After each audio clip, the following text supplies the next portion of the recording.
Amados, a tentação se dá pela sedução envolvida no ato de convencimento, no ato de coação. É importante nós destacarmos e frisarmos aqui que a tentação em si não é o pecado. O próprio Jesus foi tentado e ele nunca pecou. A tentação em si não é pecado, mas a tentação é a marqueteira do pecado. A tentação é a propaganda do pecado. A tentação, ela advoga em favor do pecado. A tentação argumenta em favor do pecado. A tentação vem para vender o pecado. Então diga para o seu vizinho: a tentação é a isca que te leva a morder o anzol. A tentação, na verdade, amados, ela apresenta um produto ruim numa embalagem bonita, e uma embalagem que não corresponde ao conteúdo, porque nem sempre a embalagem corresponde ao conteúdo, amém? Você muitas vezes pode comprar algo pela embalagem e depois descobrir que não comprou exatamente o que eu queria. Eu tenho, nos últimos tempos, tomado alguns remédios, que tive inflamação, tomo remédio para pressão, e a minha mãezinha cuida de mim, ela deixa os meus comprimidinhos separadinhos, mas um dia desse, ela na confusão, na correria do cotidiano, me pega um remédio e me coloca dentro de uma caixa que não era a caixa do remédio. Então daqui a pouco eu estou pegando um comprimidinho que eu estou achando que era para minha pressão, isso momentos antes de eu sair para aconselhar na igreja, e eu acabo, sem olhar para o comprimido, tomando um Dramin, achando que era remédio para pressão. Aí eu chego para aconselhar na igreja, e o pessoal me contando história, e Dramin dá um sono desgraçado, e eu estou aqui tentando me concentrar nas histórias.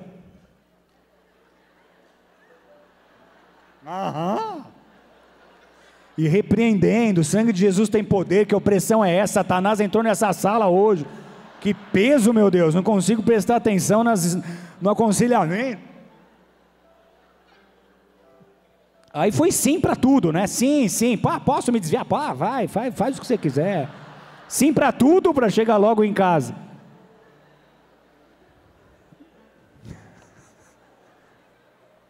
No outro dia que eu me arrependi.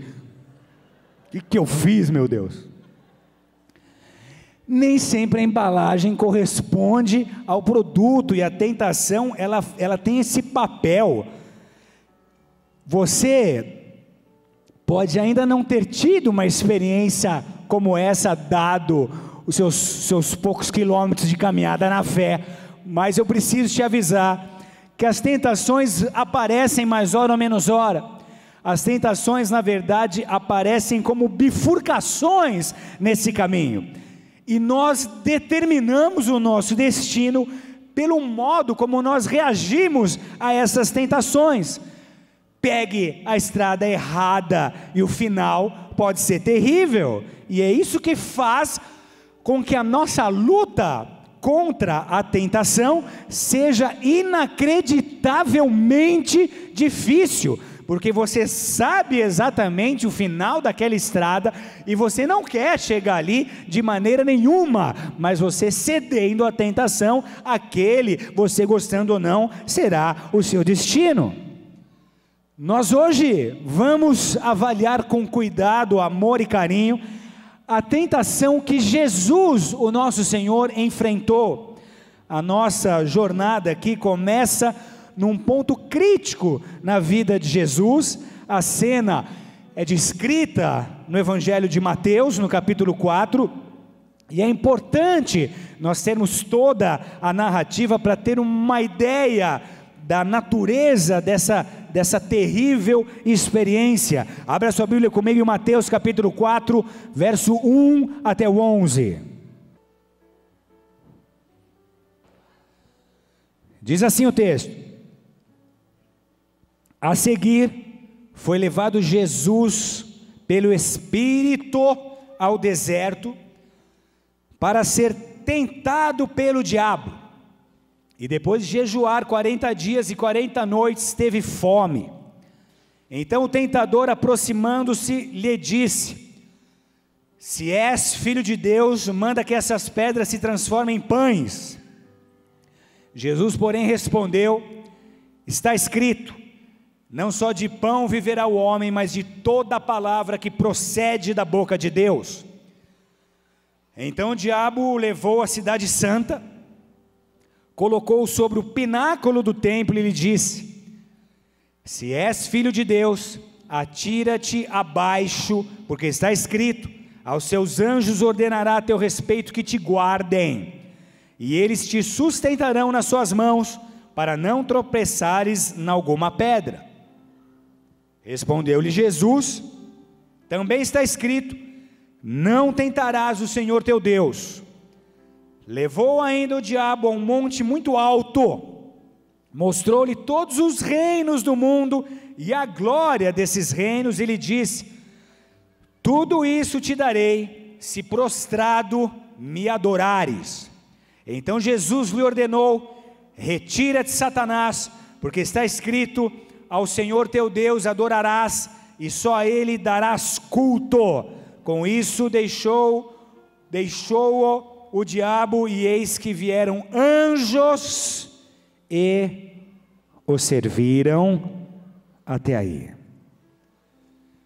Esse então é o texto que registra a tentação de Cristo Jesus no deserto, após um período de 40 dias e 40 noites de jejum. Amados, o momento, o tempo em que essa tentação acontece é muito significativo e de bastante aprendizado para nós hoje aqui. Mateus 4 conta o início do ministério de Jesus. Então, na verdade, no momento em que Jesus foi tentado, o seu ministério oficialmente ainda não havia começado. Ele era um adulto solteiro de 33 anos de idade. Ele ainda não havia escolhido os seus 12 discípulos, ele não havia feito ainda o seu primeiro sermão, e ele nem mesmo ainda havia recebido crítica ou perseguição alguma. Ele era jovem, ele era aqui inexperiente, e aqui praticamente no anonimato, praticamente um desconhecido. O fato que antecedeu essa tentação no deserto foi o batismo de Jesus no Rio Jordão, e na verdade foi o momento em que os holofotes se puseram sobre Jesus, porque até então ele estava fora do cenário. O que coloca Jesus na cena é o fato de João Batista o batizar. E no evangelho de Jesus, aliás, no batismo de Jesus, a missão de Jesus, a autoridade de Jesus é confirmada quando os céus se rasgam e Deus proclama sobre ele: esse é o meu filho amado, em quem me comprazo e quem me alegro. Mateus 3,17. Esse é meu filho em quem me alegro, esse é meu filho amado, em quem tenho prazer. Então, imediatamente, ato seguinte a essa manifestação dos céus na terra, o Espírito levou Jesus a um deserto, e ali, naquele deserto, sozinho, pensativo, em espiritualização, em processo de consagração, Jesus faz esse jejum de 40 dias, e exatamente aqui, nesse ponto, quando Jesus está fraco, fisicamente fraco, na verdade cansado, exaurido, porque eu não sei quantos dias você já tentou fazer de jejum, mas 40 dias de jejum de alimento é bastante tempo, é um jejum de verdade, é um jejum que te abate fisicamente, que te abate emocionalmente.